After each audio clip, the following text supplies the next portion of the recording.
ஆண்டவராகிய இயேசு கிறிஸ்து நாமத்தில் உங்கள் யாவருக்கும் என் அன்பின் நல்வாழ்த்துக்கள். மீண்டுமாக ஒரு ஜெபிக்கலாம் வாங்க நிகழ்ச்சியிலே உங்கள் யாவரையும் சந்திப்பதில் கர்த்தருக்குள் நான் அதிக மகிழ்ச்சி அடைகிறேன். இந்த நாள் நிகழ்ச்சியும் கர்த்தர் நமக்கு ஆசீர்வதித்து கொடுத்து கொண்டிருக்கிறார். ஆராதனை நேரத்திலும் சரி, ஜெப நேரத்திலும் சரி, சாட்சிகளை வாசிக்கும் போதும் சரி, கர்த்தருடைய ஆவியின் தொடுதலையும் பிரசன்னத்தையும், கர்த்தர் இன்றைக்கும் உயிரோடு இருக்கிறார் என்கிற விசுவாசத்தின் நம்பிக்கையும் நம்மால் உறுதியாக பெற முடிகிறது. நாம சந்தித்துக் கொள்ளும் போதெல்லாம் புது நிலை கிறிஸ்தவர்கள் அவர்களுக்கு உண்டாகிற சில சந்தேகங்கள், துவக்க நிலை கிறிஸ்தவர்களுக்கு வரக்கூடிய சந்தேகங்களுக்கு பதிலையும் விளக்கத்தையும் நாம ஆராய்ந்து வருகிறோம். இந்த நாள் நிகழ்ச்சியிலையும் துவக்கத்தில் இயேசு கிறிஸ்துவை ஏற்றுக்கொண்டு கிறிஸ்தவ மார்க்கத்துக்குள்ளே அல்லது ரட்சிப்பின் அனுபவத்துக்குள்ளே கடந்து வருகிறவர்களுக்கு வழக்கமாக வருகிற ஒரு சந்தேகம், அதற்குண்டான காரியத்தை தான் நம்ம தியானிச்சு பார்க்க போகிறோம். வழக்கமாக வரக்கூடிய சந்தேகத்தில் ஒன்று என்னன்னா, நான் ரட்சிக்கப்பட்டுட்டேன், பரிசுத்த ஆவியின் அபிஷேகம் கூட பெற்றுட்டேன், ஒரு கூட்டத்துக்கு நான் போயிருந்த போது கர்த்தரிடத்தில் என் பாவங்களை அறிக்கை செஞ்சேன், கர்த்தர் என்னை மன்னித்து விட்டார் என்று தெளிவாக எனக்கு தெரிந்தது. அதற்கு பிறகு 1-2 கூட்டங்களுக்கு பிறகு கர்த்தர் என்னை ஆவியில அபிஷேகம் பண்ணிட்டார். நான் பக்கத்தில் இருக்கிற ஒரு சபைக்கு போக ஆரம்பிச்சிட்டேன். ஆனால் அந்த சபையில் இருக்கிறவங்க என்ன சொல்றாங்கன்னா, நீங்கள் ஞான ஸ்நானம் பெறணும் அப்படின்னு சொல்றாங்க. அதை வற்புறுத்துகிறார்கள். ஒருவன் ரட்சிக்கப்பட்ட பிறகு கூட அல்லது கர்த்தரை ஏற்றுக்கொண்ட பிறகு கூட இந்த ஞான ஸ்நானம் என்கிற இந்த ஒரு காரியத்தை பெறணுமா, இது அவசியம்தானா என்று ஒரு கேள்வி நமக்குள்ளே வருகிறது. சிலர் சொல்றாங்க, நான் தான் அபிஷேகமே பெற்றுட்டேனே, கர்த்தர் ஆவியிலும் அக்னியிலும் என்னை நிரப்பிட்டாரே, எனக்கு எதுக்கு ஒரு ஞான ஸ்நானம்? இந்த ஞான ஸ்நானம் போன்ற காரியங்கள் எல்லாம் சபையிலே மனிதர்கள் ஏற்படுத்தி வச்சது. அந்த சபையினுடைய சட்டதிட்டங்கள்ல ஒண்ணு. இதற்கு எதற்கு நான் கீழ்ப்படியணும் என்று சிலர் வெளிப்படையா சொல்றதையும் நம்ம கவனிச்சு பார்த்திருக்கிறோம். இன்னைக்கு நம்ம பார்க்க போறது என்னன்னா, ஞான ஸ்நானம். ஞான ஸ்நானம் என்கிற இந்த காரியம் முதல்ல நம்ம தெரிஞ்சுக்கிறணும், மனிதர்களால் உண்டாக்கப்பட்டது அல்ல. ஞான ஸ்நானத்தை பற்றி இவ்வளவு தர்க்கம் பண்ண வேண்டியது அவசியமா என்பதும் எனக்கு விளங்கவில்லை. காரணம், ஞான ஸ்நானம் என்பது ரொம்ப ஒரு பெரிய காரியம் இல்லை. ஞான ஸ்நானம் என்பது ஒரு 10 நிமிஷத்துல முடிந்து விடுகிற ஒரு சின்ன ஒரு நிகழ்வு, அவ்வளவுதான். இதுக்கு எதுக்கு இவ்வளவு கேள்வி, இதற்கு எதற்கு இவ்வளவு தர்க்கம் என்பதுதான் நமக்கு விளங்காத ஒரு காரியமாக இருக்கிறது. ஞான ஸ்நானத்தில் நம்ம என்ன செய்கிறோம், ஒரு போதகரிடத்துல ஒரு சபையில எனக்கு ஞான ஸ்நானம் வேணும்னு கேட்குறோம். அவர்கள் ஞான ஸ்நானத்துக்கு ஒரு தண்ணீர் நிலைக்கு கொண்டு போய் நம்மை நிறுத்தி விசுவாச அறிக்கையை கேட்டு பிதா குமாரன் பரிசுத்த ஆவி நாமத்தினால அந்த தண்ணீர்ல முழுக்கி நமக்கு ஞானஸ்நானம் கொடுக்கறாங்க. இதுக்கு மொத்தமே ஒரு 5 நிமிடம் கூட ஆகாது. இதுக்கு இவ்வளவு தர்க்கம், இதற்கு இவ்வளவு வாக்குவாதம், இது நான் எடுக்க மாட்டேன் என்று ஏன் சொல்லணும் என்பது நமக்கு ஆச்சரியமாக இருக்கிறது. பொதுவாகவே நீங்க பார்த்தீங்கன்னா, ஒரு பெரிய காரியத்தை நம்ம சொன்னா அதற்கு கீழ்ப்படிவதற்கு தயங்க மாட்டாங்க. சில நேரத்தில் ரொம்ப சின்ன விஷயமா இருக்கும், எளிதிலே முடிகிற ஒரு காரியமா இருக்கும், அதுக்கு தான் உட்கார்ந்து பெருசா வாக்குவாதம் பண்ணிட்டு இருப்பாங்க. நிறைய பேர் இந்த ஞானஸ்நானத்தை குறித்து புது நிலைமையிலே வாக்குவாதம் பண்ணுகிறதை நானே கேட்டிருக்கிறேன். அப்போ ஒரு பெரிய காரியத்தை சொன்னா அவங்க கேட்பாங்க. எலிசாவின் காலத்துல ஒரு சம்பவம் நடைபெற்றது. நாகமான் என்ற சீரியா நாட்டினுடைய இராணுவ தளபதி, ராஜாவுக்கு அடுத்த நிலைமையில் இருக்கிறவன் அவன்தான். ஒவ்வொரு தேசங்களிலும் யுத்தத்தை தொடுப்பதும் யுத்தத்திலே வெற்றி பெறுவதும் அவன்தான். அந்த நாட்களில் ரொம்ப பிரபலமா பலசாலியா இராணுவங்களை நடத்தக்கூடிய ஆற்றல் பெற்ற சீரியாவினுடைய ஒரு இராணுவ தளபதி நாகமான் அப்படிங்கிறது ஒரு பேரு. இந்த நாகமான் தங்களுடைய படைகளை வைத்து இஸ்ரவேல் தேசத்தையும் தங்களுடைய கட்டுப்பாட்டில் வச்சிருக்கிறாங்க. இந்த நேரத்தில் நாகமானுடைய உடம்புல ஆங்காங்கே பார்த்தீங்கன்னா இந்த உள்ளுக்குள்ளே ஒரு குஷ்டரோகம், அந்த நோய் அப்படியே விருத்தி அடைய ஆரம்பிக்குது. வெளியே தெரியல, ஆனால் உள்ளுக்குள்ள ஒரு குஷ்டரோகியா இருக்கிறான். அந்த நேரத்தில் இவருக்கு மனசுல ஒரே ஆதங்கம். இவ்வளோ பெரிய தளபதியா இருக்கிறோம், உள்ளுக்குள்ள குஷ்டரோகியா இருக்கிறோமே, அது நாளுக்கு நாள் உடம்பெல்லாம் அப்படி மேலே ஊறி ஏறி பரவி வருகிறதே அப்படின்னு அவருக்கு ஒரு பயம், மன கிளேசம். நேர சீரிய நாட்டு ராஜா கிட்ட போய் சொல்லுகிறான். ராஜாட்ட சொல்லும்போது ராஜா அவருக்கு எப்படி வைத்தியம் பண்ணுவதுன்னு பல ஆலோசனைகளை செய்கிறாங்க. அந்த நேரத்தில் நாகமான் வீட்டில் வேலை செய்கிற ஒரு சிறுமி, அந்த பெண்ணை இஸ்ரேல் தேசத்திலிருந்து பிடிச்சிட்டு வந்திருக்கிறாங்க அடிமையா. அவள் தன்னுடைய வீட்டில் வேலை செய்கிறாள். அப்பொழுது நாகமானுடைய மனைவியிட்ட வந்து அந்த பொண்ணு சொல்றா, நீங்க இங்க எங்க போய் அலைஞ்சு மருத்துவர்களை தேடி மருந்துகளை தேடி அவரை குணமாக்குவது முடியாத காரியம். எங்க நாட்டில் நீங்க போனா எலிசான்னு சொல்லி ஒரு தேவனுடைய மனுஷன் இருக்கிறார், அவர் ஒரு பெரிய தீர்க்கதரிசின்னு சொல்றாங்க. அவர்கிட்ட போனா அவர் கண்டிப்பா குணமாக்கிடுவார். ஏனென்றால் அவர் மூலம் நடந்த நிறைய அற்புதங்களை நாங்க கேட்டிருக்கிறோம் எங்க நாட்டில் இருந்த போதுன்னு சொன்னாங்க. உடனே இந்த செய்தியை நாகமானிடத்திலே அவருடைய மனைவி சொன்ன போது அவர் உடனே எப்படியாவது குணமானா போதும், சொல்லுவது ஒரு சின்ன பெண் தானே என்று கூட நினைக்கல. அவர் நேரா ராஜா கிட்ட போகிறார். என்னுடைய இந்த குஷ்டரோகத்திற்கு நிவாரணம் கொடுப்பதற்கு இஸ்ரவேல் தேசத்துல எலிசா என்ற ஒரு தேவனுடைய மனுஷன் இருக்கிறாராம், அவரிடத்திலே நான் போகணும், என்னை சுகமாக்கி விடுவதற்கு அவருக்கு உத்தரவு கொடுக்கணும்னு சொல்லி இஸ்ரேல் நாட்டு ராஜாவுக்கு ஒரு கடிதம் கொடுங்கன்னு சொல்லி கேட்கிறார். அதே மாதிரி இஸ்ரேல் தேசத்து ராஜாவுக்கு சீரிய நாட்டு ராஜா ஒரு கடிதம் எழுதி கொடுக்கிறார். இந்த கடிதத்தை கொண்டு வருகிற இராணுவ படை தளபதி நாகமானை சுகமாக்கி அனுப்புங்கன்னு. அந்த கடிதத்தை கொண்டு வந்து இஸ்ரேல் ராஜாட்ட கொடுத்த உடனே இஸ்ரேல் ராஜா அவ்வளவுதான் சட்டையெல்லாம் கிழிச்சுக்கிறார். அவருடைய குஷ்டரோகத்தை குணமாக்குவதற்கு நான் என்ன கடவுளான்னு கேட்கிறார். அப்ப பக்கத்துல இருக்கவங்க சொல்றாங்க, அவர் உங்களை குணமாக்க சொல்லலைங்க, நம்ம நாட்டில் இருக்கிற எலிசா தீர்க்கதரிசி இடத்துல அனுப்புங்கன்னு. அப்ப அந்த தீர்க்கதரிசி இடத்திலே அவர் தன்னுடைய படை இராணுவத்தோட போகிறார். அங்க போய் அவர் என்ன காரணத்துக்கு வந்திருக்கிறார் என்பதை எலிசா அறிவார். எலிசா வீட்டுக்குள்ள இருக்கிறார். இவர் வெளியே வந்து ரதத்துல வந்து நிற்கிறார், எலிசாவை சந்திக்கணும் அப்படின்னு சொல்லி. எலிசா உள்ள இருந்து ஒரு ஆள் அனுப்பி நாகமானை வெளியே வந்து கூட பார்க்கல, உள்ள இருந்து தன்னுடைய ஆட்கள்ல ஒருத்தர் அனுப்பி சொல்றாரு, நீர் போய் தேசத்துல எங்க தேசத்துல இருக்கிற யோர்தான் ஆற்றில 7 தடவை மூழ்கி எழுந்தால் உனக்கு சரியாகும் என்று. நாகமானுக்கு இதை சொன்ன உடனே கோபம் வந்துருச்சு. அவர் சொல்றாரு, அந்த எலிசா இறங்கி வந்து வாசலுக்கு வந்து என்னை பார்த்து தொட்டு எண்ணெய் போட்டு எனக்காக ஜெபம் பண்ணி என்னை குணமாக்குவார் என்று நினைச்சிருந்தா அவர் என்னை ஒரு ஆத்துல போய் குளிக்க சொல்றாரே. ஆத்துல குளிக்கிறதுக்கு எங்க நாட்டுல இன்னும் ஆறுகள் இல்லையா? இங்க இருக்கிற யோர்தானை விட எங்க ஊர்ல இருக்கிற ஆறுகள் எவ்வளவு பெரிய பெரிய ஆறுகள் இருக்கிறதுன்னு சொல்றார்.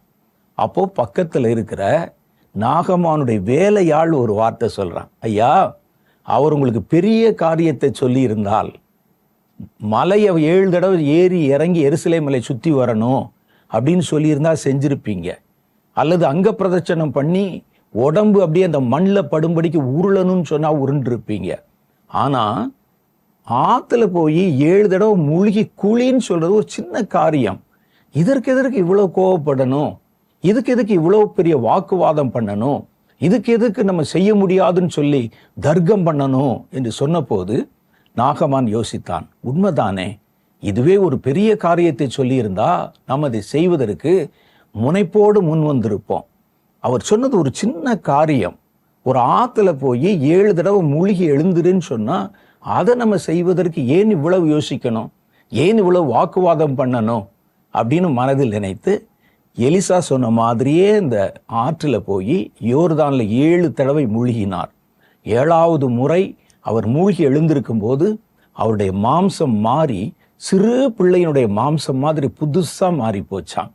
இது கர்த்தருடைய வேதத்துல 2 ராஜாக்களின் புஸ்தகம் 5வது அதிகாரம் 10 14 வரைக்கும் உண்டான வசனங்கள்ல நான் சொன்ன இந்த சம்பவம் அடங்கி இருக்கிறது.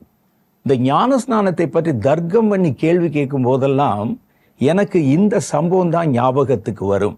எங்க ஊழியத்துல அநேகம் பேர் வரும்போது கேட்பாங்க, நாங்க தான் இயேசுவை ஏற்றுக்கொண்டு விட்டோமே, ஆலயத்துக்கு போறோமே, ஆராதனை பண்றோமே, நாங்க இது இப்போ முன்ன கடைப்பிடித்த காரியங்கள்லாம் கடைப்பிடிக்கலையே, எல்லாத்துக்கும் மேல முத்தாய்ப்பு வைத்ததை போல கர்த்தரும் தம்முடைய ஆவியிலே எங்களை அபிஷேகம் பண்ணிட்டாரே, இப்ப எதுக்கு ஞான ஸ்நானம்? சபையில எப்போ பார்த்தாலும் ஞான ஸ்நானம் எடுன்னு சொல்லி எங்களை வற்புறுத்துறாங்களே, இது அவ்வளோ அவசியமா அப்படின்னு என்கிட்ட கேட்கும் போதெல்லாம் எனக்கு இதுதான் ஞாபகத்துக்கு வரும். ஒரு ஞான ஸ்நானம் எடுப்பதில் எதற்கு இவ்வளவு தர்க்கம், ஏன் இதில் இவ்வளவு கோபம் நமக்கு என்று வரும். சரி, விஷயத்துக்கு நம்ம வருவோம். ஞான ஸ்நானம் உண்மையிலே எடுக்கணுமா? வேதத்தில் தேவ ஆலயத்தை பொறுத்த அளவிலும் சபையிலே பொறுத்த அளவிலும் மனிதர்களால் ஏற்படுத்தப்பட்ட சில சட்டதிட்டங்கள் இருக்கு. அந்த சட்டதிட்டங்கள் தவறுன்னு சொல்ல முடியாது. ஒரு சபையினுடைய ஒழுங்கு, ஒரு சபை அப்படி இருந்துச்சுன்னா எங்க சபைக்கு நம்ம இப்படி இருக்கணும் அப்படின்னு சில கட்டுப்பாடுகள் வச்சிருப்பாங்க. அது வசன சட்டம் அல்ல, சபை சட்டம். சபை சட்டம் சில சபையில பார்த்தீங்கன்னா ஆராதனைக்கு வரும்போது வெள்ளை நிற வஸ்திரம் தான் போட்டு வரணும், வெள்ளை ட்ரெஸ் தான் போடணும் அப்படின்னு ஒரு சட்டம் வச்சிருப்பாங்க. இன்னும் சில சபைகளில் பெண்கள் நகை அணிஞ்சிட்டு ஆராதனைக்கு வரக்கூடாது அப்படின்னு ஒரு ரூல் வச்சிருப்பாங்க. பைபிள் எங்க இருக்கு அப்படின்னு கேட்கக்கூடாது. அது அவங்க சபையினுடைய ஒழுங்கு. ஒருத்தர் அப்படி வந்தா எல்லாரும் ஒரே மாதிரி வரணும் அப்படின்னு வச்சிருக்கிறாங்க. ஒவ்வொரு பள்ளிக்கு பள்ளி யூனிஃபார்ம்ல வித்தியாசம் வச்சிருக்கிறாங்க. ஒவ்வொரு பள்ளிக்கும் ஒவ்வொரு விதமான யூனிஃபார்ம் போட்டால் தான் எங்களுக்கு கல்வி வருமா, யூனிஃபார்ம் போட்டால் தான் எங்களுக்கு பாடம் புரிந்து கொள்ள முடியுமா, படிக்க முடியுமா அப்படி கேட்கக்கூடாது. அது ஒரு ஒழுங்கு. அந்த சபைக்கு என்று சில ஒழுங்குகள் வச்சிருப்பாங்க. இப்படி தான் இருக்கணும், இப்படி தான் வரணும். அதை நம்ம ஒன்றும் சொல்றது இல்லை. அது மாதிரி ஒரு காரியம் அல்ல இந்த ஞான ஸ்நானம் என்பது. இது ஒரு மனிதனாலேயோ ஒரு தீர்க்கதரிசினாலேயோ சபையில் இருக்கக்கூடிய சங்கங்கள் சபை தலைவர்களாலேயோ ஏற்படுத்தப்பட்டது அல்ல. அதை நீங்க முதல்ல புரிஞ்சுக்கிறணும்.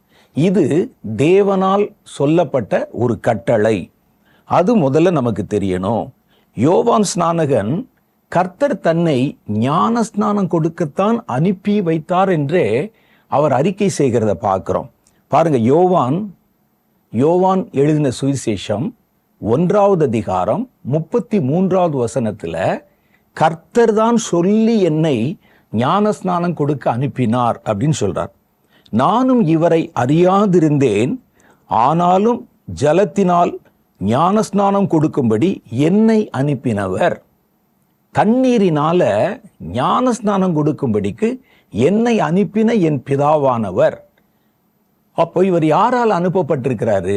பிதா இவருக்கு ஒரு கட்டளை கொடுத்து பாவ மன்னிப்பு பெற்று மனம் திரும்புகிறவர்களுக்கு ஞான ஸ்நானம் என்ற ஒரு காரியத்தை செய்யும்படிக்கு யோவானை கர்த்தர் தான் அனுப்பியிருக்கிறார். நல்ல அந்த வரியை மாத்திரம் வாசி பாருங்க.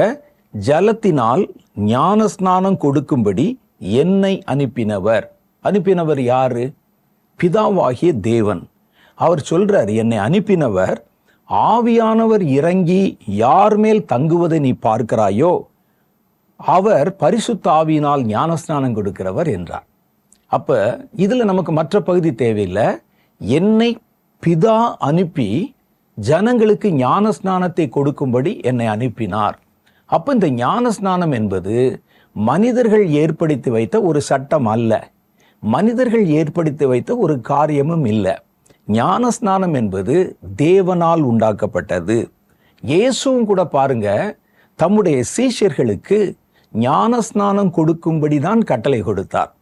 அப்ப இதுவும் பிற்காலத்தில் வந்த சபையிலேயோ சபையில் இருக்கிற அமைப்புகள்லையோ சபையில் இருக்கிற சங்கங்கள் அவர்கள் கூடி இப்படி ஞானஸ்நானம் என்ற ஒன்றை வச்சு நீங்களாம் கிறிஸ்தவர்கள் என்பதை அடையாளப்படுத்துவதற்காக இப்படி ஒரு சடங்காச்சாரத்தை செய்வோம் என்று அவங்களும் தீர்மானம் பண்ணல. சபைகள் துவங்குவதற்கு முன்பாகவே இயேசு தம்முடைய சீஷர்களுக்கு ஜனங்களுக்கு பாவ மன்னிப்பு பெற்று மனம் திரும்பின போது ஞான ஸ்நானம் கொடுக்கும்படிக்கு கட்டளை கொடுத்திருக்கிறார். மத்தேயு சுவிசேஷம் 28வது அதிகாரம் 19, 20 ஆகிய வசனங்கள்ல இப்படி நம்ம வாசிக்கிறோம்.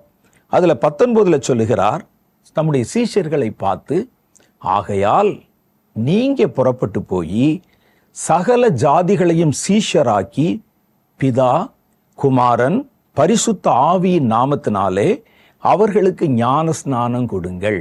பார்த்தீங்களா? அப்ப இந்த ஞான ஸ்நானம் என்பது சபையில ஏற்படுத்தி வைக்கப்பட்ட ஒரு சட்டம் அல்ல. இது தேவனால் உண்டாக்கப்பட்ட ஒரு கட்டளை. கிறிஸ்துவும் கொடுக்கும்படிக்கு அந்த கட்டளையை நமக்கு சொல்லி இருக்கிறார். அப்ப அதனாலதான் நம்ம செய்யணும். ஒருவேளை பிதா அனுப்பியிருந்தால் அது பழைய ஏற்பாட்டு சட்டம் அப்படின்னு பார்த்தா அப்படியும் இல்லை. புதிய ஏற்பாட்டிலையும் கிறிஸ்துவானவர் அதை செய்யும்படி தம்முடைய சீஷர்களுக்கு கட்டளை கொடுத்து அனுப்பினதையும் இந்த இடத்துல நம்மால வாசித்து புரிந்து கொள்ள முடிகிறது. சரி, ஞான ஸ்நானம் அப்படின்னா முதல்ல என்ன அப்படிங்கிறத நம்ம தெரியணும். இந்த ஞான ஸ்நானம் என்ற வார்த்தையை நீங்கள் முதல்ல எங்க கேட்குறீங்கன்னு சொன்னா, புதிய ஏற்பாட்டில் மத்தேயு சுவிசேஷத்தில் 3வது அதிகாரம் 6வது வசனத்துல தான் முதல்ல ஞான ஸ்நானம், பாப்டிசம், இங்கிலீஷில் சொன்னா பாப்டிசம், அந்த வார்த்தையை முதல் முறையா மத்தேயு 3:6 தான் நம்ம வாசிக்கிறோம்.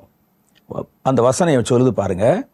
தங்கள் பாவங்களை அறிக்கையிட்டு யோர்தான் நதியிலே அவனால், யோவான் ஸ்நானகனால் ஞான ஸ்நானம் பெற்றார்கள். ஜனங்கள் வந்து தங்கள் பாவங்களை அறிக்கை செஞ்சு, கடவுளுக்கு எதிராக நாங்கள் பாவம் செஞ்சிட்டோம் என்று அறிக்கை செய்து தங்கள் பாவ மன்னிப்புக்கென்று ஞான ஸ்நானம் பெற்றாங்க. அப்போ அந்த நேரத்தில் தேவாலயத்தில் இருக்கிறவங்களுக்கு இவங்க மேலே ரொம்ப கோபம். காரணம் என்னன்னா, ஜனங்கள் பாவம் செய்து விட்டால் பாவத்திற்காக பாவ நிவாரண பலி என்று சொல்லி ஒரு ஆட்டுக்கடாரியையோ ஒரு ஆட்டுக்குட்டியையோ, முடியாதவங்க ஏழைகளாக இருந்தால் ஒரு புறா குஞ்சையாவது கொண்டு வந்து தேவாலயத்தில் தகன பலியாக அல்லது இரத்தத்தை சிந்தி பலி செலுத்தணும். ஆனால் இங்கே பார்த்தீங்கன்னா அவர்கள் அங்கே அப்படிப்பட்ட ஒரு சட்டத்தை வச்சிருக்கும் போது, இங்கே யோவான் என்ன செய்கிறாரு, பாவத்தை வந்து நீங்கள் அறிக்கை செஞ்சா போதும், உங்களுக்கு ஞானஸ்நானம் கொடுத்து பாவ மன்னிப்பு உங்களுக்கு கிடைக்குது அப்படின்னு சொன்ன போது அநேகர் வந்து ஞானஸ்நானம் பெற்றுக்கொண்டார்கள். அதைத்தான் மத்தேயு 3:6 நம்ம வாசிக்கிறோம். அவர் தான் எதற்காக ஞானஸ்நானம் கொடுக்கிறேன் என்பதாக சொல்லுகிறார். அதை நம்ம பார்க்கணும். இந்த ஞான ஸ்நானத்தை எதுக்குங்க நீங்க கொடுக்குறீங்க? நாங்க பாவம் செஞ்சா பாவத்தை கழுவுவதற்கு தேவாலயத்துல, எருசலேம் தேவாலயத்துல பழைய ஏற்பாட்டு சட்டத்தின்படி நிறைய விஷயம் வச்சிருக்கிறாங்க. ஒரு பலி கொடுக்கலாம், நாங்கள் செய்த பாவத்துக்கு தக்க ஒரு காணிக்கை கொடுக்கலாம், செய்த பாவத்தின் அளவுக்கு தக்க ஒரு இரத்த பலியோ ஒரு ஆட்டுக்கடாரியோ ஒரு ஆட்டுக்குட்டியோ ஏதோ ஒன்றை கொண்டு வந்து நாங்கள் பலி கொடுக்கலாம், அப்படி வச்சிருக்காங்களே. அப்ப நீங்க கொடுக்கிற அந்த ஞான ஸ்நானம் இந்த பாவ மன்னிப்புக்கு என்பது மாத்திரமா அல்லது வேற ஏதாவது காரணமா அப்படின்னு பார்த்தா, வேதத்துல அவர் வேறொரு காரணத்தையும் சொல்லுகிறதை பார்க்கிறோம். வெறும் பாவத்தை சொல்லி உங்க பாவம் மன்னிக்கப்பட்டது அதற்காக உங்களுக்கு ஞானஸ்நானம் அது இல்லை, அங்குதான் அங்க செய்யறாங்களே. அதை தாண்டி வேறொரு காரியம் இங்கே இருக்கிறது. அது என்னன்னு கேட்டா, பாவ மன்னிப்பு மாத்திரம் இல்ல, கிறிஸ்து தம்மை அவர்களுக்கு வெளிப்படுத்துவதற்கு முதல் படியாக அடையாளமாக இந்த ஞான ஸ்நானத்தை கர்த்தர் அவர்களுக்கு கட்டளையிட்டிருந்தார். நான் வாசிக்கிறேன் பாருங்க. நல்லா கவனிச்சு படிச்சாதான் நான் என்ன சொல்ல வருகிறேன் என்பது உங்களுக்கு புரியும். பைபிளை நீங்க எடுத்துக்கிறனும், அந்த வசனத்தை வாசிக்கும் போது எந்த இடத்துல இந்த முக்கியமான அந்த கருத்து இருக்கிறது என்பதை வாசிச்சீங்கன்னா தான் உங்களால அறிந்து கொள்ள முடியும். பாருங்கள், யோவான் சுவிசேஷம் 1வது அதிகாரம் 30, 31 ஆகிய வசனங்கள். எனக்கு பின் ஒருவர் வருகிறார், அவர் எனக்கு முன் இருந்தபடியினால் என்னிலும் மேன்மையுள்ளவர் என்று நான் சொன்னேன். அவர் இவர்தான். நானும் இவரை அறியாதிருந்தேன். அவர் இஸ்ரவேலுக்கு வெளிப்படும் பொருட்டாக நான் ஜனத்திலே ஞானஸ்நானம் கொடுக்க வந்தேன். நான் எதுக்கு உங்களுக்கு ஞானஸ்நானம் கொடுக்க வந்தேன்னா, இந்த ஞானஸ்நானம் என்பது நீங்கள் வரப்போகிற கிறிஸ்துவை அறிந்து கொள்வதற்கான முதல் படி. அப்ப நான் ஞானஸ்நானம் கொடுக்கறதுனால உங்கள் பாவங்கள் மன்னிக்கப்பட்டு உங்கள் பாவத்தை நீங்கள் அறிக்கை செய்து இந்த ஞானஸ்நானத்தை நீங்க பெறும்போது கிறிஸ்துவை நீங்கள் அறிகிறீர்கள், அல்லது கிறிஸ்து தன்னை உங்களுக்கு வெளிப்படுத்துகிறார். பாருங்க, அவர் இஸ்ரவேலுக்கு வெளிப்படுவதற்காக, தன்னை வெளிப்படுத்துவதற்காக நான் உங்களுக்கு ஞானஸ்நானம் கொடுக்க வந்தேன்.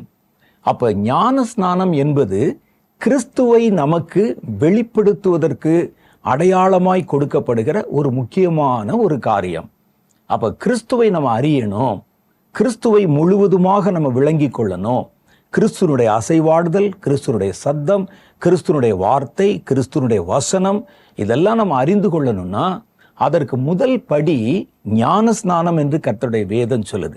நீங்க மற்றதெல்லாம் விட்டுட்டு அந்த 31வது வசனம் யோவான் 1வது அதிகாரத்துல அதுல பாருங்களேன், நான் எதற்கு ஞானஸ்நானம் கொடுக்க வருகிறேன், எதற்கு ஞானஸ்நானம் கொடுக்க வந்தேன் உங்களுக்கு அப்படின்னா, இவர் யாரு? கிறிஸ்து இஸ்ரவேலுக்கு, உங்களுக்கு தன்னை வெளிப்படுத்துவதற்காக நான் உங்களுக்கு ஞானஸ்நானம் கொடுக்க வந்தேன் என்கிறார்.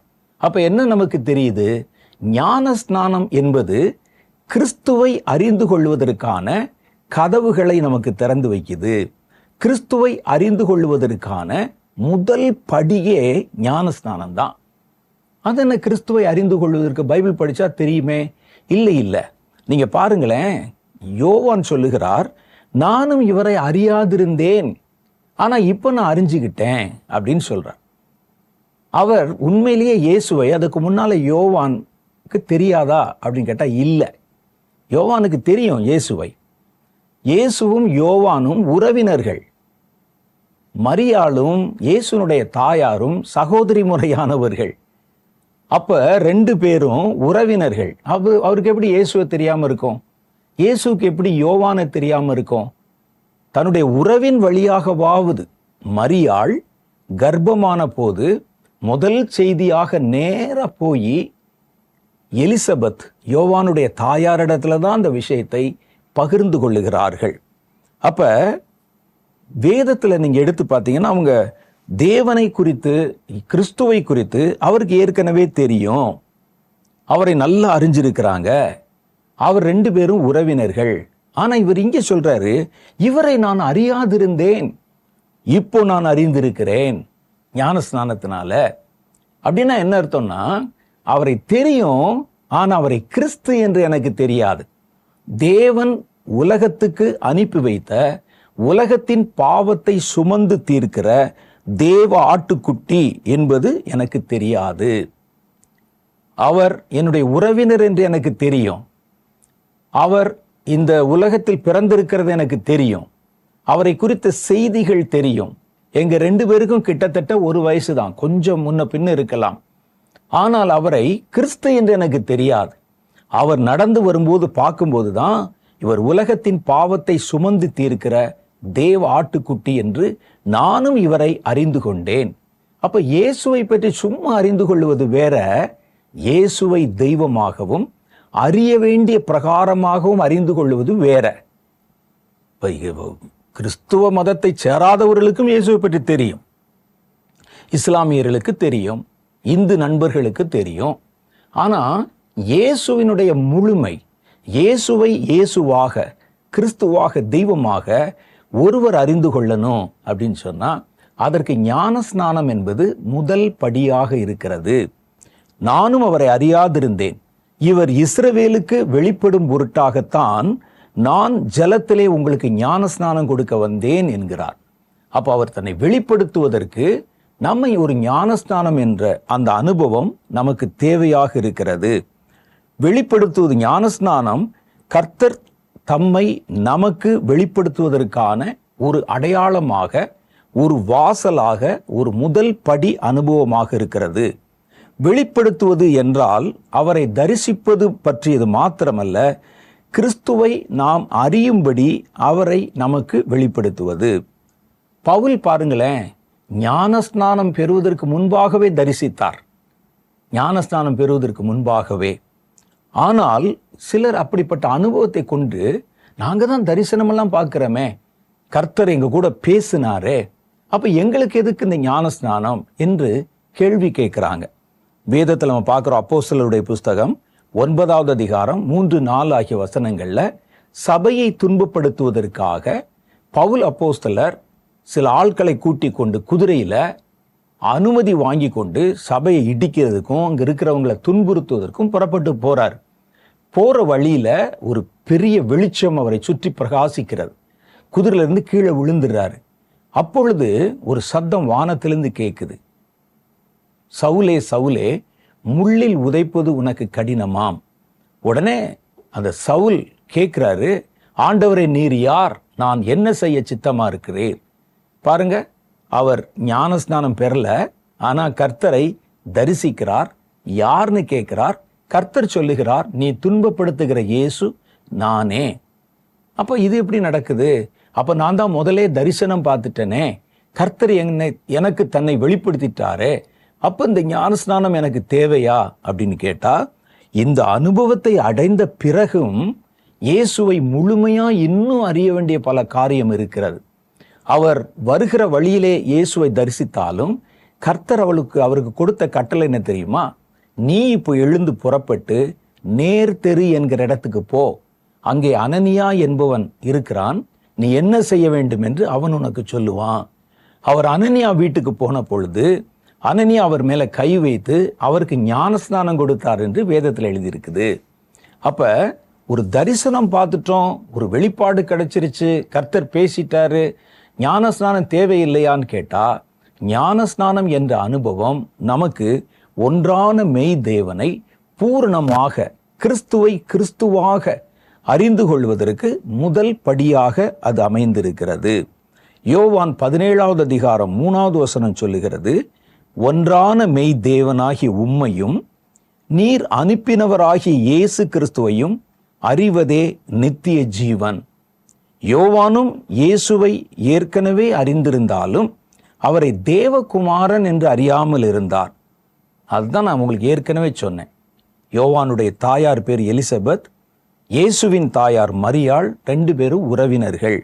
லூக்கா 1வது அதிகாரம் 36வது வசனத்துல போட்டிருக்கு, இதோ உன்னுடைய இனத்தாளாய் இருக்கிற எலிசபெத்தும் தன் முதிர் வயதிலே ஒரு புத்திரனை கர்ப்பம் தரித்திருக்கிறாள், மலடி எனப்பட்ட அவளுக்கு இது 6வது மாசம் என்று கர்த்தர் மரியாளிடத்திலே வெளிப்படி சொல்றார். அப்ப அவர் அறிந்திருக்கிறார். அது போதுமான அறிவு அல்ல. நித்திய ஜீவனை அடைவதற்கான, கிறிஸ்துவை முழுமையாய் அறிகிற அறிவை பெறுவதற்கு முதல் படி, நீங்க எம்ஏ படிக்கலாம், எம்எஸ்சி படிக்கலாம், எம்பிபிஎஸ் படிக்கலாம், ஆனா முதல் வகுப்பை நீங்கள் படிக்கணும். அந்த முதல் படிதான் இந்த ஞான ஸ்நானம் என்று கர்த்தருடைய வேதம் சொல்லுகிறது. இந்த ஞான ஸ்நானம் என்பது என்ன அப்படின்னு நம்ம கேட்டோம்னா, ஞான ஸ்நானம் என்பது யோவான் ஸ்நானகன் காலத்துல தான் ஞான ஸ்நானம் என்ற வார்த்தை பயன்படுத்தப்பட்டிருக்கு. மத்தேயு சுவிசேஷம் 3வது அதிகாரம் 6வது வசனத்துல. ஆனா இந்த ஞான ஸ்நானம் என்பது பழைய ஏற்பாட்டு காலத்துல இதற்கு முன்பாகவே கர்த்தராலே கட்டளையிடப்பட்டிருக்கு. இதுதான் ரொம்ப முக்கியமான காரியம். ஞானஸ்நானம் எதற்கு நமக்கு தேவை என்பதற்கு. அது எதற்கு சொல்லப்பட்டிருக்குது அப்படின்னு கேட்டா, பழைய காலத்துல தேவனுடைய ஆலயத்துல, பழைய ஏற்பாட்டு காலத்துல ஆசாரியர்கள் அப்படின்னு ஒரு குரூப். ஆசாரியர்கள்னா யாருன்னா, தேவாலயத்துல வேலை செய்யறவங்க, கர்த்தருடைய சந்நிதியில நின்று வேலை செய்யறவங்க. நீங்கள் பல ஆலயங்கள்ல நீங்க பார்த்தீங்கன்னா அந்த புல்பீட்ல, ஆல்டர்ல நின்று வேலை செய்யறவங்க இருப்பாங்க. இந்து கோயில்களில் கூட பார்த்தீங்கன்னா பூசாரிகள் போன்றவர்கள், அர்ச்சகர்கள் போன்றவங்க இருப்பாங்க. இது மாதிரி எருசலேம் தேவாலயத்துல வேலை செய்கிறவர்கள், ஆலய பணிகளை செய்கிறவர்கள் பேரு ஆசாரியர்கள். ஒரு இடத்துல கொண்டு வந்து ஒரு சர்வாங்க தகன பலி செலுத்துகிறோம், ஒரு மிருகத்தை கொண்டு வந்து பலி கொடுக்கிறோம், இன்னும் பல காரியங்கள் செய்கிறோம். நிறைய ஜனங்கள் கூட்டம் கூட்டமா வருவாங்க. அதற்கு நிறைய ஆசாரியர்கள் அங்கே இருந்தார்கள். அவங்களுக்கு எல்லாம் ஒருவர் பிரதான ஆசாரியர் என்று ஒருவர் இருந்தார். அவர்தான் ஒரு முக்கியமான பிரதான அந்த குரு. அவருக்கு கீழே நிறைய ஆசாரியர்கள் இருந்தார்கள். அவர்கள் எல்லாம் ஆசாரிய பணியை, தேவனுடைய ஆலயத்துல செய்யக்கூடிய வேலைகளை செய்யக்கூடியவங்க. இவங்களுக்கெல்லாம் ஒரு லீடர் இருப்பாரு, அவருக்கு பேரு பிரதான ஆசாரியர், பிரீஸ்ட் அப்படின்னு சொல்லுவாங்க ஆங்கிலத்துல. அப்ப இவர்கள் ஒருவரை ஆசாரிய பட்டத்திற்கு கொண்டு வரணும்னு சொன்னா, அதற்கு முதல் காரியம், செய்ய வேண்டிய காரியம், அவனை ஒரு தண்ணீர்ல நிறுத்தி உச்சந்தலையிலிருந்து உள்ளங்கால் வரைக்கும் அவனை தண்ணீரிலே முழுக்கி அல்லது கழுவி, அதுக்கப்புறம்தான் அவரை இந்த ஆசாரிய பட்டத்துக்கு ஒப்பு கொடுக்கணும். அவர் வீட்டில் குளிச்சுட்டு வந்தாலும் பரவாயில்ல. இது ஒரு சடங்காச்சாரமாகவே கர்த்தரால் கட்டளையிடப்பட்டிருந்தது. ஒருவனை ஆசாரியன் ஆக்கணும்னா அவனை முதல்ல கொண்டு வந்து அவனுடைய வஸ்திரங்களை களைந்து அவனை ஒரு தண்ணி தொட்டியில நிறுத்தி அல்லது தண்ணீர்ல நிறுத்தி அவனை உச்சந்தலையிலிருந்து உள்ளங்கால் வரைக்கும் தண்ணீர் பட கழுவி அதுக்கப்புறம் அவனுக்கு ஒரு புது வஸ்திரத்தை அணிவித்து, ஆசாரியனுக்குரிய ட்ரெஸ்ன்னு ஒன்று இருக்கு உடை, அவைகளை அணிவித்து அப்படின்னு வசனம் சொல்லுது. இதுவும் தேவாலயத்தை நிர்வாகம் பண்ணுகிற கமிட்டினாலெல்லாம் உண்டாக்கப்படலை. அங்கிருக்கிற ஊழியர்களோ தீர்க்கதரிசியோ சொல்லலை. கர்த்தர் தாமே வெளிப்படுத்தி சொன்ன ஒரு காரியம். யாத்ராகம புஸ்தகம் 29வது அதிகாரம் 4-7 வரைக்கும் உண்டான வசனம் சொல்லுது.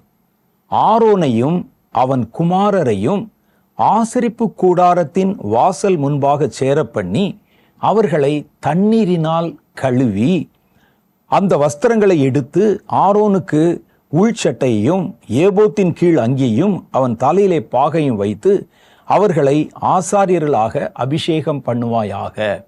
அவருடைய தலையிலிருந்து கால் வரைக்கும் அவர்களை தண்ணீரிலே கழுவி. இதுதான் ஞான ஸ்நானம்.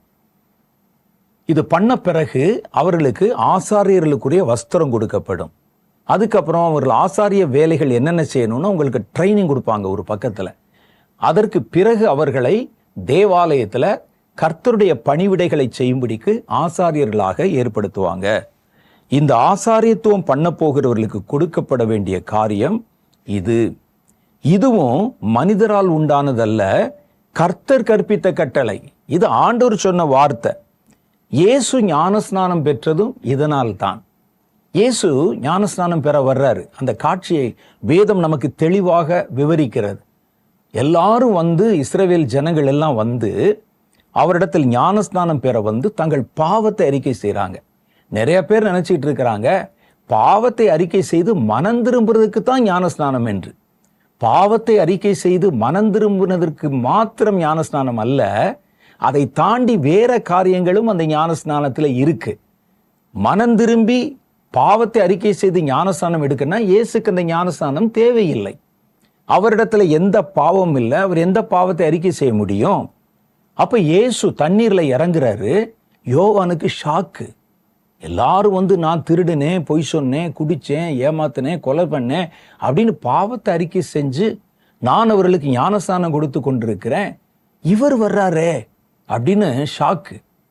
அப்போ உடனே அவருக்கு கை காலெல்லாம் ஆடி போச்சு. இயேசுவை பக்கத்தில் பார்த்த உடனே அவர் சொல்றார், ஐயா, உங்களால் நான் ஞானஸ்நானம் பெற வேண்டியதா இருக்க நீர் என்னிடத்துல ஞானஸ்நானம் பெற வரலாமா அப்படின்னு ஒரு கேள்வி கேட்கிறார். அப்ப இயேசு சொன்னார், இப்பொழுது இடம் கொடு. இப்படியே எல்லா நீதியும் நிறைவேற்றுவது நமக்கு ஏற்றதாக இருக்கிறது.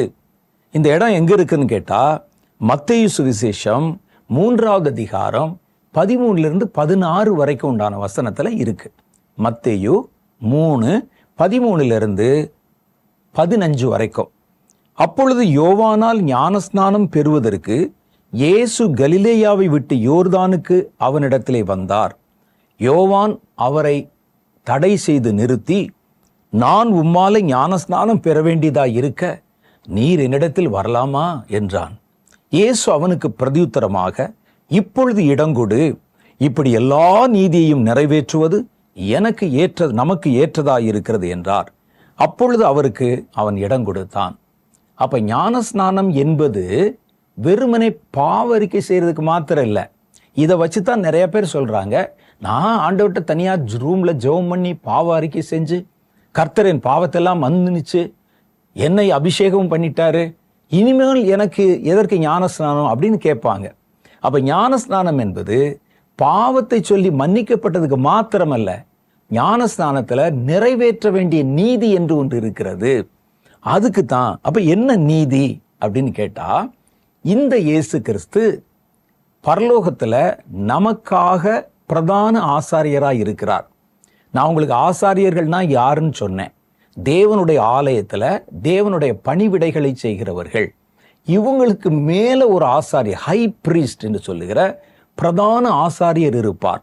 இந்த இயேசு யாருன்னு கேட்டா பிரதான ஆசாரியர். அப்ப பிரதான ஆசாரியராக இருந்தாலும் சரி, மற்ற ஆசாரியர்களாக இருந்தாலும் சரி, எல்லாருக்கும் ஒரே சட்டம்தான். அவர்கள் கர்த்தருடைய நீதியின்படி முதல்ல தண்ணீரிலே கழுவப்பட வேண்டும் அல்லது ஞானஸ்நானம் கொடுக்கப்பட வேண்டும். இந்த யாத்ராம புஸ்தகத்துல சொல்லப்பட்ட தண்ணீரில் கழுவி இருக்கு பாருங்க, அதுக்கு பேர் தான் ஞானஸ்நானம், பேப்டிசம். ஆனா ஞானஸ்நானம் என்ற நேரடி வார்த்தை புதிய ஏற்பாட்டில் தான் பயன்படுத்தப்பட்டிருக்கு.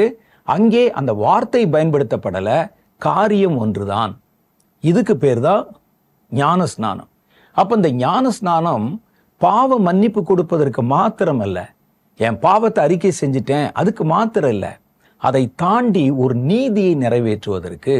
அப்ப இந்த இயேசு கிறிஸ்துவை வேதம் சொல்லுது, எபிரேயர்களின் நிருபம் 8வது அதிகாரம் 2வது வசனத்துல, பரிசுத்த ஸ்தலத்திலும், எபிரேயர் 8:2, பரிசுத்த ஸ்தலத்திலும் மனுஷரால் அல்ல கர்த்தரால் ஸ்தாபிக்கப்பட்ட மெய்யான கூடாரத்திலும் ஆசாரிய ஊழியம் செய்கிறவருமாயிருக்கிற பிரதான ஆசாரியர் நமக்கு உண்டு. யாரை சொல்றாங்க? இயேசுவை சொல்றாங்க.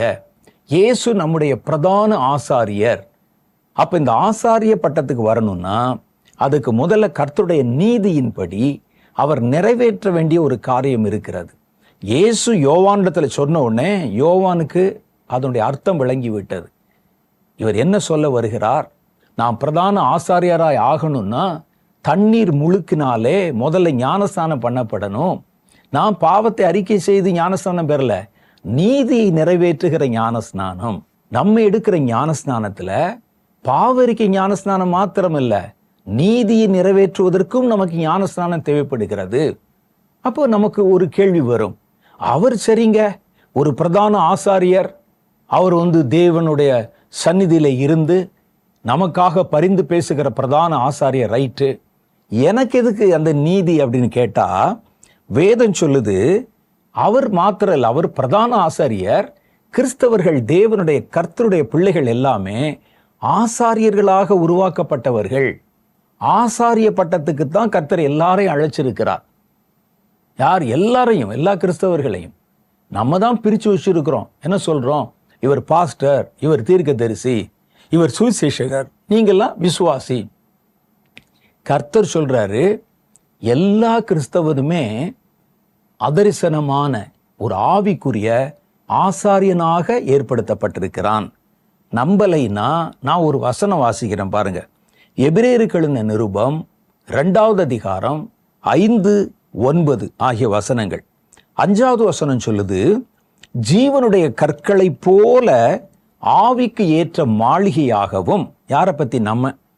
ஜீவனுள்ள கற்களை போல ஆவிக்கு ஏற்ற மாளிகையாகவும் இயேசு கிறிஸ்துவின் மூலமாய் தேவனுக்கு பிரியமான ஆவிக்கு ஏற்ற பலிகளை செலுத்தும்படி பரிசுத்த ஆசாரிய கூட்டமாயும் கட்டப்பட்டு வருகிறீர்கள். யாரு?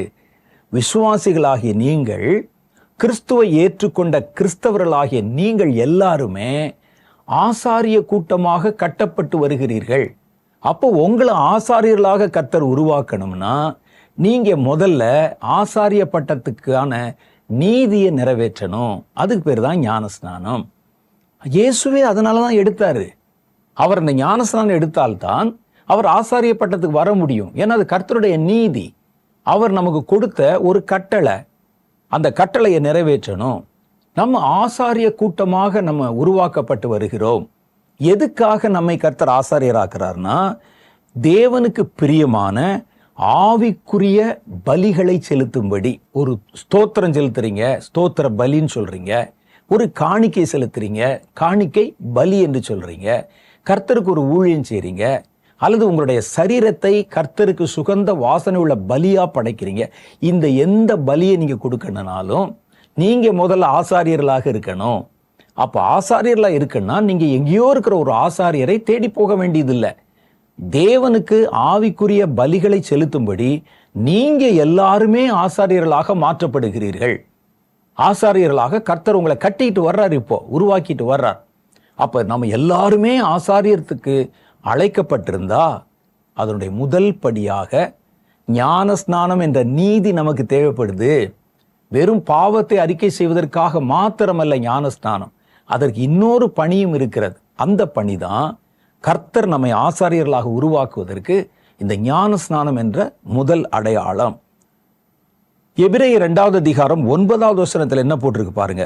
நீங்களோ உங்களை அந்தகாரத்தினின்று தம்முடைய ஆச்சரியமான ஒளியினிடத்திற்கு வரவழைத்தவருடைய புண்ணியங்களை அறிவிக்கும்படிக்கு தெரிந்து கொள்ளப்பட்ட சந்ததியாகவும் ராஜரீக ஆசாரிய கூட்டமாயும் பரிசுத்த ஜாதியாயும் அவருக்கு சொந்த ஜனமாகவும் இருக்கிறீர்கள். யார? கர்த்தருடைய பிள்ளைகள், இயேசு ஏற்றுக்கொண்டவங்களை பார்த்து சொல்றாங்க, நீங்க ராஜரீக ஆசாரிய கூட்டம், கர்த்தருக்கு பிரியமான பலிகளை செலுத்துகிற ஆசாரிய கூட்டம். ஆசாரியர்னு சொன்னா நான் ஏற்கனவே சொன்னேன், அது பிரீஸ்ட், அந்த ஆசாரிய கூட்டம். அப்ப நீங்க ஆசாரியர்களா இருந்தா அந்த முதல் படியை தாண்டாம நீங்க எப்படி போக முடியும்? அந்த முதல் படிதான் ஞான ஸ்நானம். வெளிப்படுத்தின விசேஷம் 1வது அதிகாரம் 6வது வசனம், 5வது அதிகாரம் 10வது வசனம் ஆகிய வசனங்களும் நம்மை தேவனுடைய ஆசாரியர்கள் என்றே அடையாளப்படுத்துகின்றன. அதில் பார்த்தீங்கன்னா நம்ம எல்லாம் கர்த்தருடைய ஆசாரியர்கள் என்கிற காரியத்தை அவங்க அங்கே சொல்லியிருப்பாங்க. அப்போஸ்தலர்கள் ஞான ஸ்நானத்தை பிரசங்கித்தார்கள். அப்போஸ்தலர்களுன்னு அப்போஸ்தலருடைய புஸ்தகம் 2வது அதிகாரம் 38வது வசனத்தில் பாருங்களேன். புதிய ஏற்பாட்டு காலத்தில் இந்த ஞான ஸ்நானம் தேவையா தேவையில்லையா நம்ம பேசிகிட்டு இருக்கோமே. ஞான ஸ்நானத்தை குறித்து எங்கும் அவர்கள் போய் இயேசுவை பிரசங்கித்த கையோட ஞான ஸ்நானத்தை பற்றியும் பிரசங்கித்தார்கள். அப்போஸ்தலர் 2:38 சொல்லுது, பேதுரு அவர்களை நோக்கி, நீங்கள் மனம் திரும்பி ஒவ்வொருவரும் பாவ மன்னிப்புக்கென்று இயேசு கிறிஸ்துவின் நாமத்தினாலே ஞான ஸ்நானம் பெற்றுக்கொள்ளுங்கள், அப்பொழுது பரிசுத்த ஆவியின் வரத்தை பெறுவீர்கள் என்றான். அப்ப பார்த்தீங்கன்னா அவர்கள் கடந்து போய் கர்த்தருடைய ஜனங்கள், கர்த்தரை விசுவாசிக்கிற விசுவாசிகள் ஞான ஸ்நானம் பெற வேண்டியதின் அவசியத்தை பற்றி சொன்னாங்க. ஒருவர் ரட்சிக்கப்பட்ட உடனே, இயேசுவை கிறிஸ்துவாக ஏற்றுக்கொண்ட உடனே அந்த அனுபவத்தோடு நின்றக்கூடாது. அடுத்து அவர்கள் கிறிஸ்துவை அறியணும். ஒன்றான மெய்தேவனையும் அவர் அனுப்பின அவருடைய குமாரனாகிய கிறிஸ்துவையும் அறிவதே நித்திய ஜீவன். அவர்களை அறிவதற்காகத்தான் நான் ஞானஸ்நானம் கொடுக்க வந்தேன் என்று யோவான் ஸ்நானகனும் சொல்லியிருக்கிறார். அப்ப ஞானஸ்நானம் என்பது கிறிஸ்துவை அறிவதற்கான முதல் படி. ஞானஸ்நானம் என்பது நம்மை ஆசாரியர்களாக்குவேன் என்று சொன்ன கர்த்தருடைய வார்த்தையின்படி நாம் ஆசாரியர்கள் ஆவதற்கான முதல் படி. அதனால என்ன சொல்றாங்கன்னா, எல்லா விசுவாசிகளுக்கும் ஞானஸ்நானம் என்பது தேவை. ஞானஸ்நானம் பெறாம அவர்கள் கிறிஸ்துவுக்குள்ளே அடுத்தடுத்த கட்டத்தில் வளர முடியாது. ஆசாரியர்களாக அவர்கள் உருவாக்கப்படணும்னா முதல் படியை ஏறி வந்திருக்கணும் அவங்க. அப்ப வந்தால்தான் கர்த்தர் அவர்களை ஒரு ஆசாரிய கூட்டமாக அவர்களை உருவாக்க முடியும். பழைய ஏற்பாட்டு காலத்துல இதைத்தான் நான் உங்களுக்கு சொன்னேன். அவங்க என்ன செய்வாங்க, ஆசாரியர்கள் என்ற ஒரு கூட்டத்தை தேர்வு செய்தால் அவர்களை முதல்ல தண்ணீர்ல முழுக்கி அவங்களுக்கு அதுக்குண்டான வஸ்திரத்தை கொடுத்து அவர்களை ட்ரைனிங் கொடுப்பாங்க. அதுக்கு பிறகு நீங்க உள்ள பார்த்தீங்கன்னா எப்படி ஒருவர் வந்தால் அவருக்கு ஜெபம் பண்ணணும், எப்படி ஒருவர் வந்தால் ஆவிக்குரிய பலிகளை செலுத்தணும். அந்த நாட்கள் அந்த தேவாலயத்தில் நீங்க பார்த்தீங்கன்னா நிறைய ஜனங்கள் வருவாங்க, தங்கள் பாவத்தை சொல்லுவாங்க. இந்த பாவத்திற்கு இந்த பரிகாரம் அப்படின்னு இந்த ஆசாரியர்கள் சொல்லி அவர்கள் கொடுக்கிற ஒரு ஆட்டுக்குட்டியையோ அல்லது ஒரு புறா குஞ்சையோ கர்த்தருடைய சந்நிதியிலே பலி செலுத்தி அந்த இரத்தத்தை தெளித்து என்னென்ன செய்யணும்னா சொல்லி கொடுப்பாங்க. அப்ப இவர்களுடைய பாவத்திற்கு அவர்கள் ஜெபம் பண்ணுவாங்க. இன்னைக்கு நம்ம என்ன செய்யறோம், பலி மாத்திரம் செலுத்துறது இல்லை. ஏன்னா கிறிஸ்து தன்னை பலியாக செலுத்தி விட்டார். அப்ப அந்த இரத்தத்தை நாம் எடுத்து பயன்படுத்திட்டு மற்ற காரியங்கள் எல்லாம் ஜனங்களுக்காக செய்கிறோம். நான் நல்லா வெளிப்படையா சொல்லணும்னா, நீங்க ஒருவேளை தேசத்துக்கு ஜெபம் பண்றீங்க, ஒரு திறப்பிலே நின்று ஜெபம் பண்றீங்க, பிறருடைய தேவைக்காக நீங்கள் ஜெபம் பண்றீங்க, ஒருவர் தன் பிரச்சனையை சொல்லி எனக்காக ஜெபம் பண்ணுங்கன்னு சொல்லும்போது நீங்க அவங்களுக்காக ஜெபம் பண்றீங்க, கிறிஸ்துவுக்காக நீங்கள் ஊழியம் செய்ய புறப்படுகிறீர்கள், ஒரு கைப்பிரதி கொடுக்குறீங்க, ஒரு சர்ச்சு நடத்துறீங்க, ஒரு ஜெபக்குழு வச்சிருக்கிறீங்க. இந்த மாதிரி எந்த ஒரு ஆசாரிய பணியை நீங்க செய்யணும்னாலும் நீங்கள் ஆசாரியராக இருக்க வேண்டும். நீங்கள் ஆசாரியராக இருக்க வேண்டும் என்றால் தண்ணீர் முழுக்கினாலே நீங்கள் அந்த பட்டத்துக்கு அடையாளப்படுத்தப்பட்டிருக்கணும். அது இல்லாமல் சும்மா நான் அபிஷேகம் பண்ணப்பட்டு விட்டேன், அந்நிய பாஷையெல்லாம் பேசுகிறேன், எனக்கு இயேசுவை ரொம்ப பிடிக்கும், பைபிள் படிக்கிறேன், ஞானஸ்நானம் மாத்திரம் எடுக்கலை, நான் என்ன செய்கிறேன், மற்றவர்களுக்காக ஜெபம் பண்ணுறேன்னு சொன்னால், நீங்கள் தயவுசெய்து ஒரு காரியத்தை விளங்கி கொள்ளுங்கள். முதல்ல இதெல்லாம் நிறுத்திட்டு முதல்ல ஞானஸ்நானம் பெற்றுக்கொள்ளுங்கள்.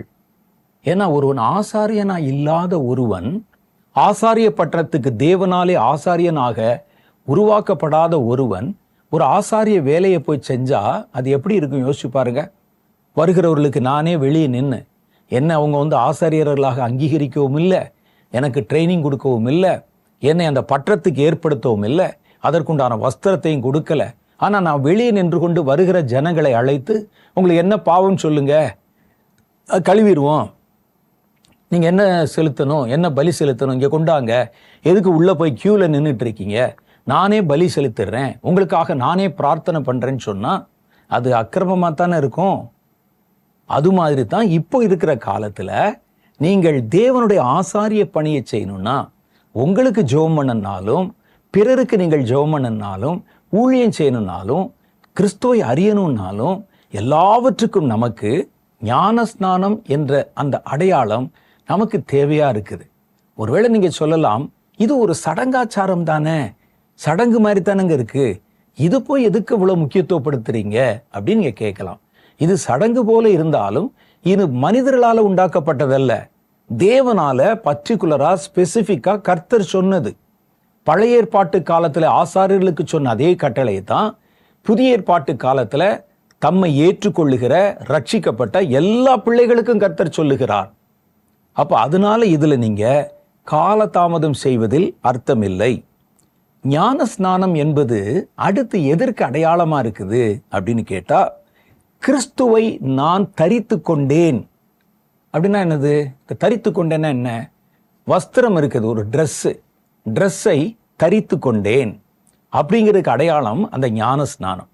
எப்படி ஒரு ட்ரெஸ் போட்டா அந்த ட்ரெஸ் எனக்கு ஒரு அடையாளம் ஆகிரும். நீங்க நல்லா கவனிச்சு பாருங்க.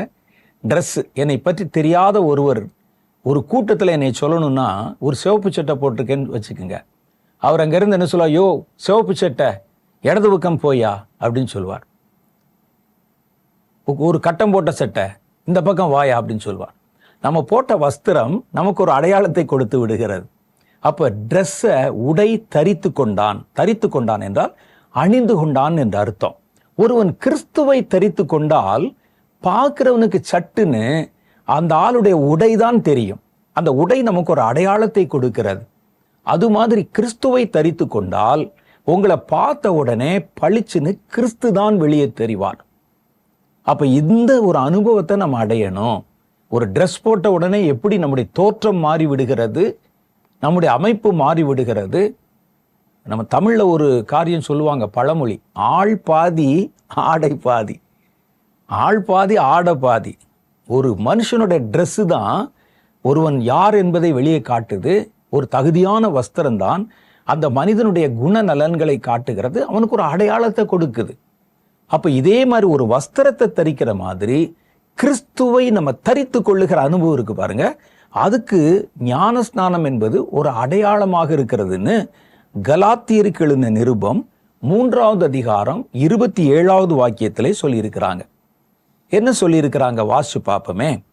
நீங்கள் எல்லோரும் கிறிஸ்துவை பற்றும் விசுவாசத்திலும் தேவனுடைய புத்திரராய் இருக்கிறீர்கள். நீங்க எல்லாரும் கிறிஸ்துவை பற்றின விசுவாசத்தினால தேவனுடைய புத்திரராய் இருக்கிறீர்கள். ஏனெனில் உங்களில் கிறிஸ்துவுக்குள்ளாக ஞான ஸ்நானம் பெற்றவர்கள் எத்தனை பேரோ. நீங்க எல்லாரும் கிறிஸ்துவை பற்றும் விசுவாசத்தினால தேவனுடைய பிள்ளைகள். ஆனா உங்களுக்குள்ள கிறிஸ்துவுக்குள் ஞான ஸ்நானம் பெற்றவர்கள் எத்தனை பேரோ அத்தனை பேரும் கிறிஸ்துவை தரித்து கொண்டிருக்கிறீர்கள் என்றார். அப்ப இதுல பாருங்களேன், 2 காரியத்தை சொல்றாங்க. ஒன்னு, கடவுளுடைய பிள்ளைகள் தான் அவர்கள், கடவுளுடைய பிள்ளை தான் அவங்க. இயேசுவை விசுவாசிக்கிறாங்க, இயேசுவை தெய்வம் என்று ஏற்றுக்கொண்டிருக்கிறாங்க. ஆனா அதற்கு அடுத்து இன்னொரு அனுபவம் இருக்கிறது. அவர்கள் கிறிஸ்துவுக்குள்ளாக ஞான ஸ்நானம் பெறும்போது அவர்கள் கிறிஸ்துவை தரித்து கொள்ளுகிறார்கள். உங்களுக்கு புரியுதா? முதல்ல ஒருவன் ஒரு குழந்தையாக ஒரு குடும்பத்தில் அவன் ஒரு குழந்தையா பிறக்கிறான். இப்போ அடுத்தது அதான் தேவனுடைய பிள்ளைகள். ஞானஸ்நானம் பெறும்போது நீங்கள் கிறிஸ்துவாகிய வஸ்திரத்தை தரித்துக் கொள்ளுகிறீர்கள். ஒரு குழந்தை பிறந்த உடனே முதல்ல பார்த்தீங்கன்னா நிர்வாணமாக தான் இருக்கும்.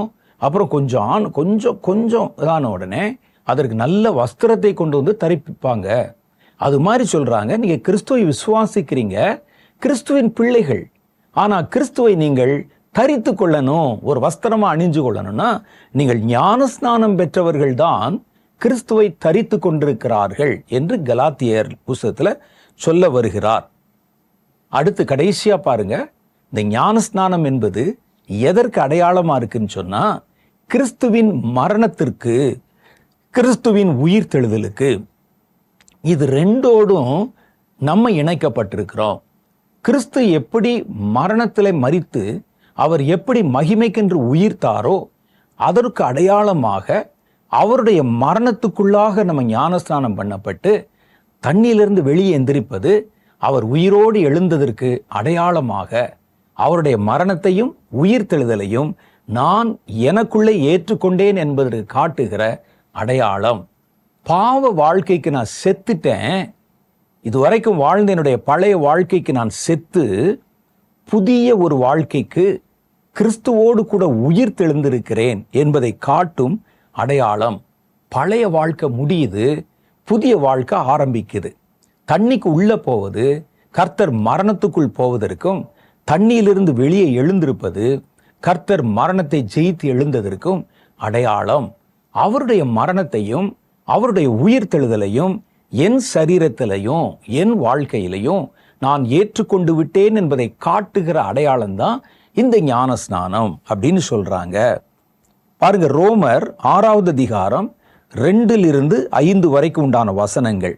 நம்முடைய பழைய வாழ்க்கை முடிகிறது, புதிய வாழ்க்கை ஆரம்பமாகிறது. பாவத்திற்கு மரித்த நாம் இனி அதில் எப்படி பிழைப்போம்? கிறிஸ்து இயேசுக்குள்ளாக ஞானஸ்நானம் பெற்ற நாம் அனைவரும் அவருடைய மரணத்துக்குள்ளாக ஞானஸ்நானம் பெற்றதை அறியாமல் இருக்கிறீர்களா?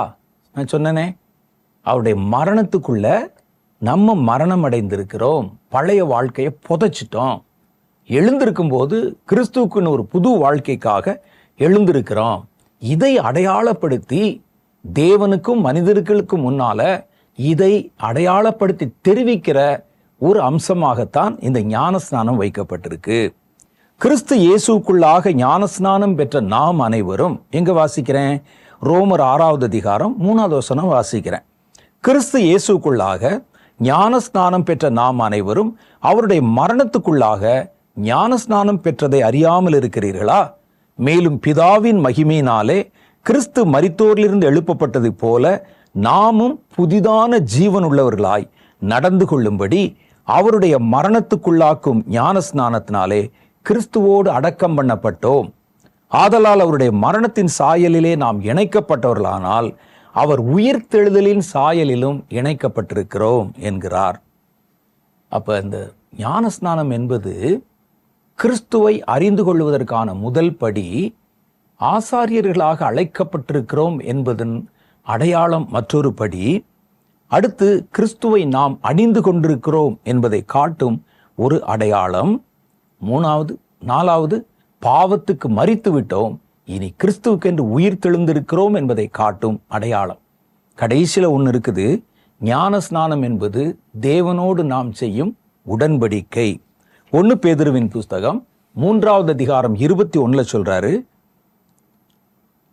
அதற்கு ஒப்பான ஞானஸ்நானமானது மாம்ச அழுக்கை நீக்குகிறதா இல்லாமல், சும்மா குளிக்கிறதுக்காக உள்ள போல நம்ம போய் அங்க அப்படி எண்ணெய் தேய்ச்சி குளிக்கிறது இல்லை, மாம்ச அழுக்கை நீக்குகிறதா இல்லாமல் தேவனை பற்றும் நல் மனசாட்சியின் உடன்படிக்கையா இருக்கிறது. பார்த்தீங்களா? அப்ப ஞானஸ்நானம் என்பது கடவுளோட மனிதன் செய்கிற ஒரு உடன்படிக்கை. இப்பொழுது நம்மையும் கிறிஸ்துவினுடைய உயிர்த்தெழுதலினால் அது ரட்சிக்கிறது. எது? ஞானஸ்நானம். அப்ப ஞானஸ்நானம் என்பது மிக முக்கியமான கிறிஸ்தவ வாழ்க்கையினுடைய ஒரு அஸ்திபார உபதேசம். நமக்கு அந்த ஞானஸ்நானத்தை குறித்து இவ்வளவு கேள்வி வர காரணம் என்னன்னா, சிலர் அதை ரொம்ப போட்டு வற்புறுத்துவது தான் காரணம். இன்னும் ஞானஸ்நானம் என்றால் என்ன என்பதை நாம் அறியாதிருக்கிறதும் ஒரு காரணம். ஏன் நம்ம இப்படி வந்தால் தானா, தண்ணீர்ல போய் ஞானஸ்நானம் பெற்றால் தானா, நம்ம பேரை மாற்றி கொண்டால் தானா, கர்த்தரே என்னை நேரடியாய் அபிஷேகம் பண்ணிட்டாரே, என்ன அபிஷேகம் பண்ணாலும் நீதியை நிறைவேற்றுவது நமக்கு ஏற்றதாக இருக்கிறது. கிறிஸ்து அந்த நீதியை நிறைவேற்றினார். இது மனிதனால் உண்டாக்கப்பட்ட அல்ல, ஒரு சபையினுடைய சட்ட ஒழுங்கு அல்ல, ஒரு சாக்ரமெண்ட் அல்லது, தேவனால் ஏற்படுத்தப்பட்ட ஒரு கட்டளை. இந்த கட்டளை நமக்குள்ளே உள்ளுக்குள்ளே பல ஆரம்பங்களை செய்கிறது, பல துவக்கங்களை செய்கிறது. ஒன்று, கிறிஸ்துவை அறிய வேண்டிய பிரகாரம் அறிவதற்கான வாசல்களை உங்களுக்கு திறக்கிறது. ஞானஸ்நானத்தில் இதெல்லாம் நடக்குன்னு உங்களுக்கு தெரியாது. ஏதோ தண்ணியில போனோம், நம்மை முழுக்காட்டி வெளியே கொண்டு வந்தாங்க, புது பேர் வச்சுக்கிறியான்னு கேட்டாங்க, ஆமான்னு சொன்னேன், வெளியே வந்துட்டேன், அதோடு நீங்க நினைக்கிறீங்க. உண்மையான ஞானஸ்நானம் என்பது உங்களுக்குள்ளே புதிய ஆரம்பங்களை கொண்டு வருகிறது. கிறிஸ்துவோடு கூட ஒரு புதிய வாழ்க்கையை துவக்குகிறது. கிறிஸ்துவை உங்கள் மேலே ஒரு வஸ்திரத்தை போல அணிய வைக்கிறது. கிறிஸ்துவோடு கூட உண்டான ஒரு உடன்படிக்கையிலே உங்களை கையெழுத்து போட வச்சிருக்குது.